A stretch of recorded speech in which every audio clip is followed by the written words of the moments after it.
Hello everyone, કેમ છો? આજે છે ગણેશ ચતુર્થી, તો તમને સૌને ગણેશ ચતુર્થીની હાર્દિક શુભકામનાઓ. આપણે આજે ગણેશ ચતુર્થી છે એટલે લાડવા બનાવીશું. તો અહીંયા મેં ઘઉંનો જે લાડવાનો કરકરો લોટ આવે છે એ 2 વાટકી જેટલો લીધો છે.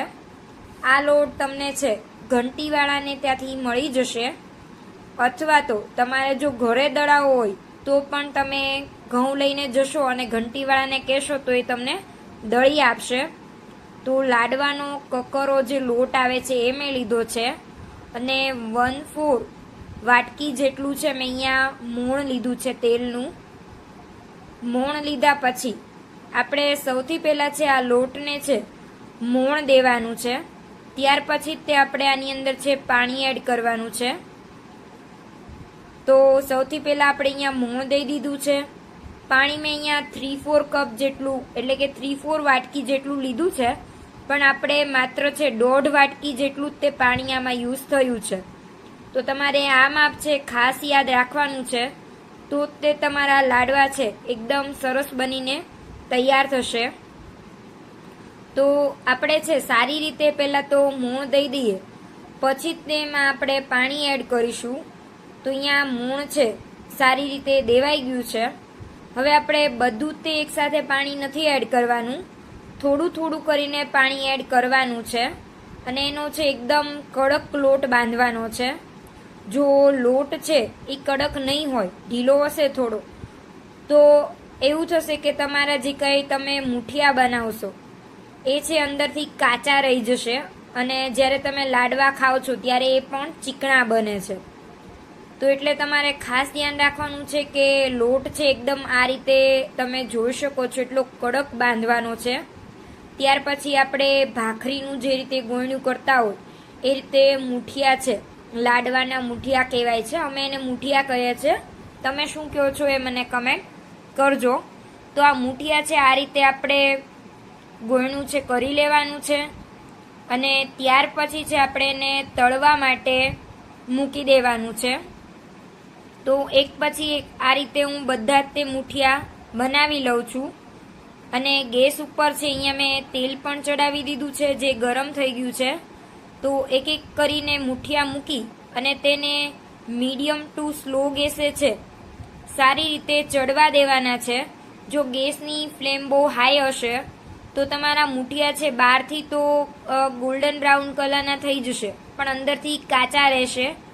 એટલા માટે તમારે છે બરાબર અંદર સુધી પાકે મુઠિયા, એટલા માટે છે તમારે ગેસની ફ્લેમ સ્લો રાખવાની છે. તો એમાં તળાતા બહુ વાર લાગે છે, તો ત્યાં સુધી આપણે છે કાજુ બદામ જે કંઈ અંદર આપણે લાડવામાં એડ કરવાના છે તેને સુધારી લઈએ.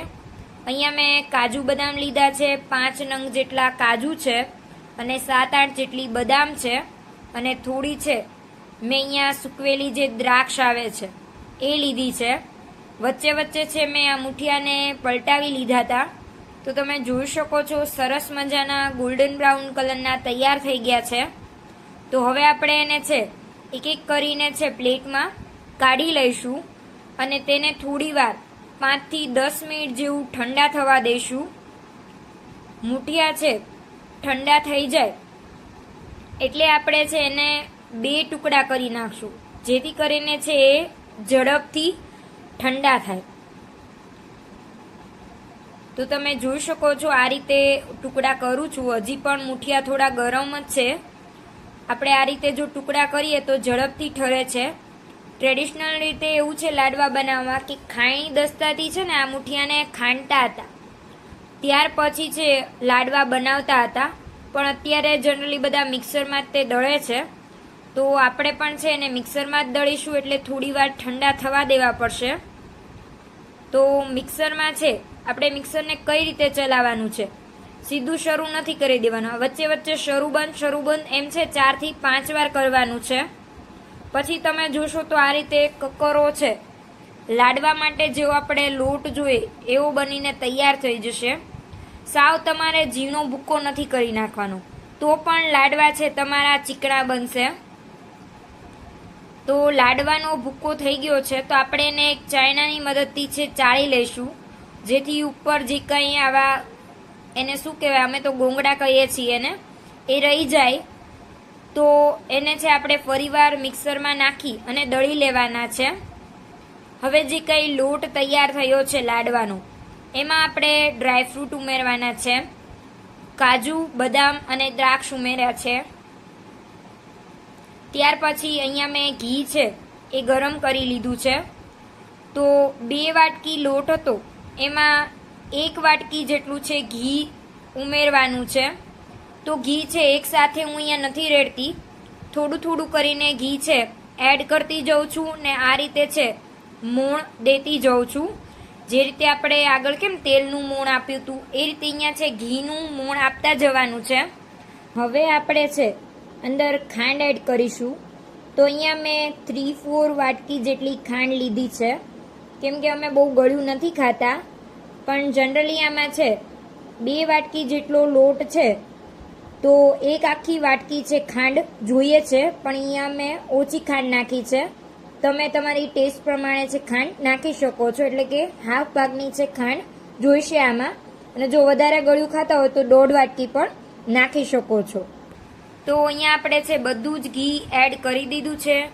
2 વાટકી લોટ હતો તો એમાં આપણે 1 વાટકી છે ઘી એડ કર્યું છે. હવે આપણે છે આ રીતે લોટને પ્રેસ કરી દેવાનો છે. ત્યાર પછી થોડુંક 4-5 ટીપા જેટલું છે પાણી ઉપર છાંટવાનું છે, એને ધાબો દીધું એવું કહેવાય છે. ત્યાર પછી તમારું ઘી છે એકદમ છૂટું પડી જશે અને લાડવા પણ સરસ મજાના વળાઈ જશે. તો તમારે છે આ રીતે આંગળીઓની મદદથી છે લોટને પ્રેસ કરતા જઈ અને એક ગોળ શેપ આપવાનો છે, જેનાથી તમારો લાડુ છે બનીને તૈયાર થઈ જશે. જો તમને આ રીતે ન ફાવે તો બજારમાં તૈયાર મોલ્ડ પણ મળે છે, એની મદદથી પણ તમે લાડવો બનાવી શકો છો. પણ આની માટે હું તમને એક ટિપ્સ આપું છું કે આ મોલ્ડ બંધ કરવાનું છે, ત્યાર પછી પાછળથી છે તમારે લોટ ઉમેરવાનો છે અને તેને સારી રીતે પ્રેસ કરવાનો છે.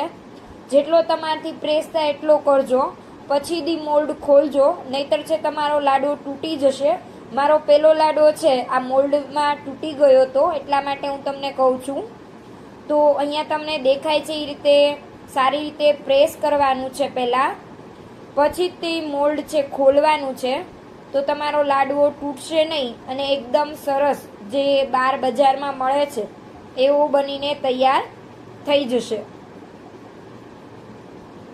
તો આ બધા જ લાડવા છે એક એક કરીને મેં રેડી કરી લીધા છે. થોડાક મેં મોલ્ડમાં બનાવ્યા છે અને થોડાક છે મેં હાથેથી જ તે બનાવ્યા છે. તો હવે આ લાડવા છે ગણપતિ બાપાને ધરાવવા માટે તૈયાર છે. તો તમે પણ આ રીતથી લાડવા ચોક્કસ બનાવજો અને મારા વિડીયોને લાઈક કરજો અને મારી ચેનલને સબસ્ક્રાઈબ કરજો. અને હવે આપણે મળીશું એક નવા જ વિડીયોમાં. ત્યાં સુધી બાય બાય, ટેક કેર.